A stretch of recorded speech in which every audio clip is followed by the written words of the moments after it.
Julaibib radhiyallahu anhu, sahabat Nabi itu, saking kecilnya badannya itu sampai diangkat oleh Nabi SAW dengan satu telapak tangan karena kecilnya badannya. Tapi di perang ya Uhud dia bisa membunuh 7 orang kafir. Tidak ada hubungannya dengan kecil badannya, tapi ruhnya kuat, besar. Waktu Nabi SAW balik dari perang Uhud dan terkalahkan oleh orang-orang kafir Quraisy dengan hikmah Allah Subhanahu Wa Taala, semua sahabat waktu itu mati syahid 70 orang di Uhud, sisa 630 orang bersama Nabi SAW, semuanya terluka, dan minimal luka sahabat waktu itu minimal 7 luka, sabetan pedang, hantaman tombak, sobekan, pokoknya luka semua sahabat. Sampai ada sahabat sudah nggak bisa jalan karena kakinya sobek, punggungnya sobek, dinaikin di kuda, tiba di rumah tinggal dibaringin. Lihat bagaimana para sahabat mengetahui bagaimana hubungannya dengan Allah Subhanahu Wa Taala dengan ilmu yang sudah tertanam yang Nabi SAW tanamkan dalam hati mereka, bisa mengubah segala sesuatu. Subhanallah, tiba pulang menjelang maghrib ke kota Madinah, istirahatlah para sahabat ini, mereka lagi obatin obat luka mereka. Nabi SAW dapat wahyu menyuruh Nabi SAW dan para sahabat keluar mengejar Quraisy. Quraisy ini jumlahnya waktu itu ya 1.000 orang, maaf 3.000 orang pasukan Quraisy, yang terbunuh cuma sekian belas saja mereka. Dan mereka sudah merasa bangga dan pulang ke kota Madinah, pulang meninggalkan Madinah, karena Uhud itu dekat Madinah. Kemudian mereka bangga dengan itu. Keesokan paginya habis sholat subuh kata Nabi SAW, wahai sahabat-sahabatku, Allah Azza wa Jalla memerintahkan kita untuk mengejar Quraisy. Maka pulanglah masing-masing kalian di suku kalian, lalu motivasi siapapun yang ikut kemarin di Uhud, semua, mau sakit, mau enggak, mau luka, mau enggak, tapi ini luka semua nih, minimal punya 7 luka ya. Kita kadang-kadang mungkin kuku kita kecabut aja sudah susah ke masjid, ini sabetan pedang, sobek, rusak semua tubuh mereka.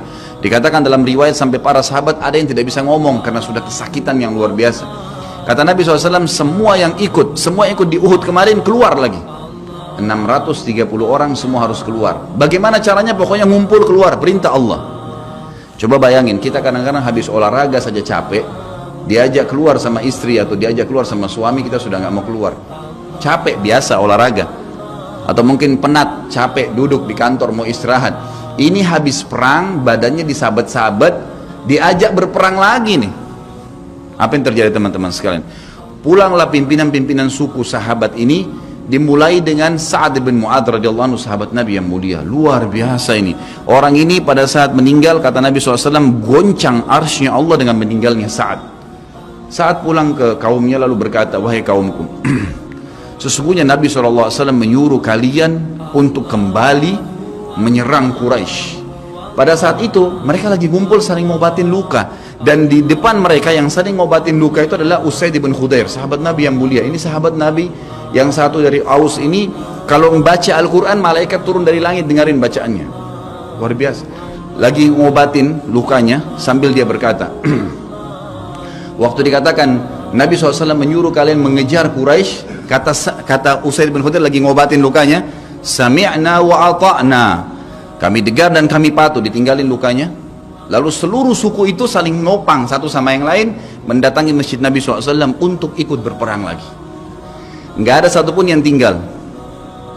Ada yang luar biasa, saya terus terang nangis waktu dengar kisah itu, luar biasa. 2 orang anak muda Ansar, saya setiap kenang kisah ini selalu nangis, nggak bisa tahan karena luar biasa. Anak 2 orang ini belasan tahun umurnya, dan dua-duanya nggak bisa jalan, Bapak Ibu sekalian, nggak bisa jalan, luar biasa. Sudah sobek kakinya, sobek punggungnya, bahkan dikatakan di bagian leher ada irisan, di bagian lehernya ada irisan, gitu kan. Kesakitan. Dua-dua ini diturunkan dari kuda, ditidurkan, adik kakak nih.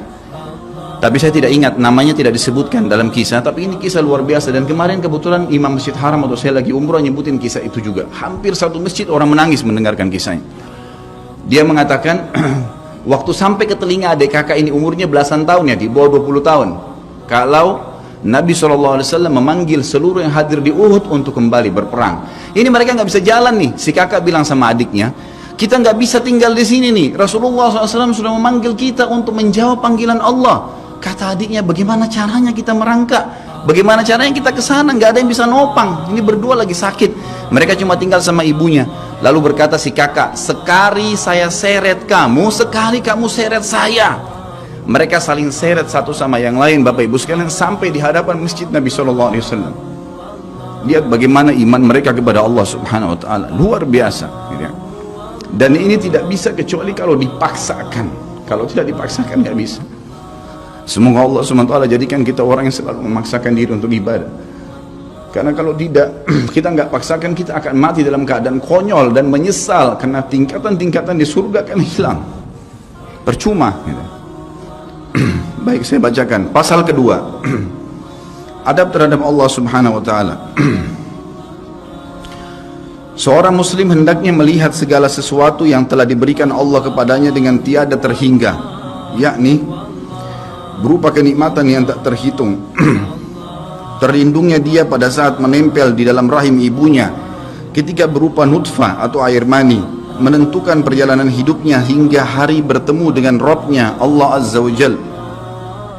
Hendaknya ia bersyukur kepada Allah atas nikmat itu dengan lisannya, yakni memuji dan menyanjung Allah secara semestinya. Juga bersyukur kepada Allah dengan anggota badan, dengan cara menggunakannya di dalam ketaatan kepada Allah Subhanahu Wa Taala.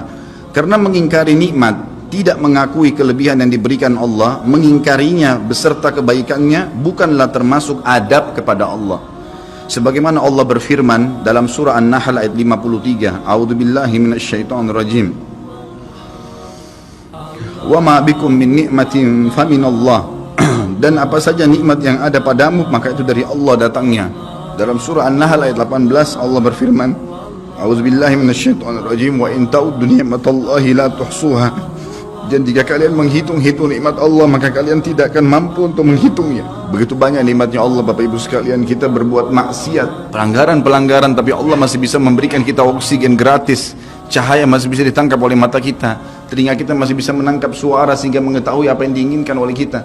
Setelah bertahun-tahun berbuat dosa, dengan taubat kepada Allah, Allah bisa ampuni. Itu luar biasa.